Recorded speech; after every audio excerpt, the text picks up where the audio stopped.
है।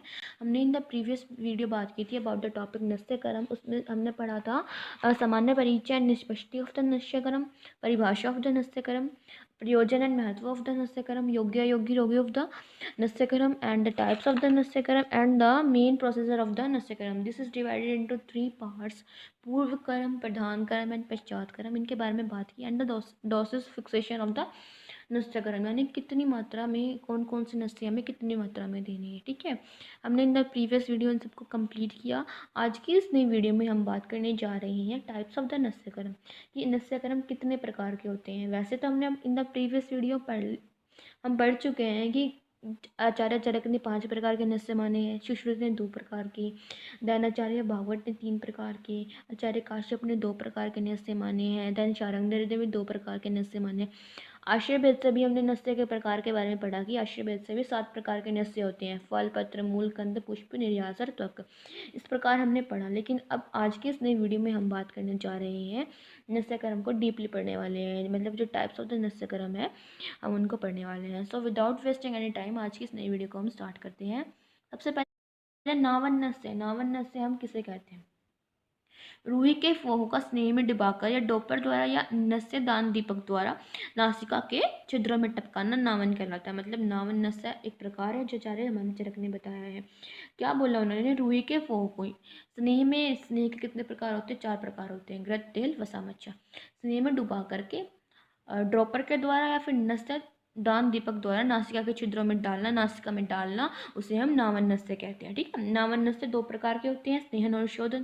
ठीक है, स्नेहन नावन नस्य और शोधन नावन नस्य इस प्रकार होता है। उसकी उत्तम मात्रा, मध्य मात्रा, हीन मात्रा। वैसे तो हम इन द प्रीवियस वीडियो इनकी मात्रा पढ़ चुके हैं, लेकिन मैं दोबारा बताती हूँ आपकी इसकी मात्रा। स्नेहन नस्य में क्या होता है? उसकी उत्तम मात्रा होती है 32 बूंदे, मध्यम मात्रा होती है 16 बूंदे प्रत्येक नासा छिद्र में डालनी है, हीन मात्रा होती है 8 बूंदे। ठीक है, उसका उदाहरण के लिए हम कौन कौन से तेल का यूज़ कर सकते हैं, कौन कौन से स्नेह का यूज़ कर सकते हैं? हम विष्णु तेल, नारायण तेल और बला तेल हम इसमें यूज़ कर सकते हैं। ओके, देन है शोधन नस्य। शोधन नस्य में क्या होगा कि जो उत्तम मात्रा है उसकी हमें 8 बूंद लेनी है, प्रत्येक नासा छिद्र में डालनी है।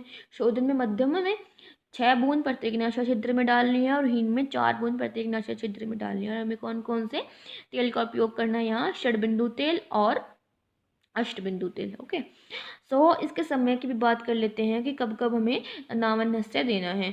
तो दोष के अनुसार कफ, पित्त और वात। ठीक है, कफ में कहाँ कब देंगे? पूर्वाह्न में देंगे। पित्त में कब देंगे? मध्याह्न में देंगे। और वात में कब देंगे? अपराह्न में देंगे। ठीक है, और ये हो गया हमारा नावन नस्य। नावन नस्य में क्या क्या बताया मैंने कि रूही का फो लेंगे, स्नेह में डुबाकर ड्रॉपर के साथ या फिर दान दीपक के साथ हम नासिका के छिद्रों में जो स्नेह है उसको टपकाने को हम नावन नस्य कहेंगे। ठीक है, और इसके 2 प्रकार हैं, स्नेहन नस्य और शोधन नस्य। स्नेहन नस्य की उत्तम, हीन और मध्यम मात्रा, कौन कौन से तेलों का यूज़ करना है। ऐसे ही शोधन नस्य में की उत्तम, मध्यम और हीन मात्रा, कौन से तेल का यूज़ करना है। देन समय की बात करें, कफ, पित्त और वात में, पूर्वाह्न में, मध्याह्न में और अपराह्न में। ठीक है, अब आगे बात करते हैं हम हमारे अवपीड़क नस्य के बारे में। अवपीड़क नस्य हम किसी कहते हैं? जब किसी औषध को कलक निचोड़कर उसका सार नासिका में डाला जाता है उसे अवपीड़क नस्य कहते हैं। किसी भी औषध का कलक को निचोड़ के उसका रस जो भी नासिका में डाला जाता है उसे हम अवपीड़क नस्य कहते हैं। इसके भी 2 प्रकार होते हैं, शोधन और स्तंभन नस्य। ठीक है, शोधन अवपीड़क नस्य का हम कहाँ कहाँ प्रयोग कर सकते हैं? मूर्छा में, सर्पदंश में, सिर में कफ भरे रहने पर सैंधव, पिप्पलादि अवपीड़न नस्य देना चाहिए। ठीक है, सैंधव, पिप्पलादि शोधन अवपीड़क नस्य देना चाहिए अगर सिर में कफ भर जाता है तो। ओके, देन हम स्तंभन नस्य की बात करें तो स्तंभन नस्य में किस प्रकार देना है? स्तंभन नस्य हमें देना है रक्तपित्त में, रक्त स्तंभनार्थ में, शीर्णों में, दोष शमनार्थ स्तंभन अवपीड़क नस्य देना है। और इस नस्य में दूध, इक्षुरस, घृत, दुर्वारस, दाड़िम पुष्प, स्वरस आदि का प्रयोग किया जाता है। ओके, सो अगर हम इनकी मात्रा के बारे में बात करें तो अवपीड़क नस्य क्या है? उत्तम मात्रा इसकी 8 बूंद है, मध्यम मात्रा 6 बूंद है और हीन मात्रा इसकी 4 बूंद है। देन मैं अगेन रिपीट करती हूँ, अवपीड़क नस्य किसे कहते हैं? किसी भी औषध कल्क को निचोड़ करके उसका रस नासिका में डाला जाता है उसे हम अवपीड़क नस्य कहते हैं। इसके दो प्रकार होते हैं, शोधन और स्तंभन। शोधन का हम कहाँ कहाँ यूज़ कर सकते हैं, मूर्छा में, सर्पदंश में, या फिर सिर में कफ भर जाता है तो उसे हम पीपलियादि सैंधव पीपलियादि शोधन अविड़क नस्य का यूज़ कर सकते हैं। देन स्तंभन नस्य में क्या करेंगे हम, रक्त पीड़ित में स्तंभनार्थ यूज़ कर सकते हैं। क्षीण दोषों में शमनार्थ स्तंभक नस्य का यूज़ किया जा सकता है। और इस नस्य में दुग्ध में, इक्षु रस में, दुर्वा रस में और घृत में, दाड़िम पुष्प, इन सभी का प्रयोग किया जाता है। इसकी मात्रा के बारे में बात करें तो उत्तम मात्रा है 8 बूंद, मध्यम मात्रा है 6 बूंद और हीन मात्रा है 4 बूंद। ठीक है, अब हम अपने धमापन नस्य या फिर प्रद्मन नस्य के बारे में बात करेंगे। धमापन नस्य को हम प्रद्मन नस्य भी कहते हैं। ओके, यह एक शोधन नस्य है, इसको प्रद्मन नस्य भी कहते हैं। और इसमें औषध के चुनगुट 6 अंगुल लंबी दोनों छोर से खुली नली में डाल करके नासिका में फूका जाता है। ठीक है, 6 अंगुल लंबी कोई भी मतलब नली ले लेंगे। ठीक है, दोनों छोर से खुली होनी चाहिए नली, नासिका में कोई भी चूरन वगैरह डालकर उसमें फूंक दिया जाता है, उसे हम दमापन नस्य कहते हैं। इसकी मात्रा है 3 म्यूष्टि यानी चुटकी भर, चुटकी भर। ओके, ये इसकी मात्रा है। तो अब देखते हैं दमापन नस्य का प्रयोग कहाँ कहाँ होता है। दमापन नस्य का प्रयोग होता है चेतो विकार में, उन्माद में, पस्मार में और विष पीड़ित में दमापन नस्य का हम यूज कर सकते हैं। देन इसके अन्य प्रकार के बारे में जाना तो औषध चूर्ण को शुक्ति परिमाण में यानी 20 से 25 ग्राम लेकर के उसमें काफी बारीक पीस लें, फिर किसी वस्त्र में बांधकर पोटली बना लें और उसे नासिका के समीप रखकर जोर से सूंघे, बारी बारी से एक छिद्र को बंद कर दूसरे में सूंघे।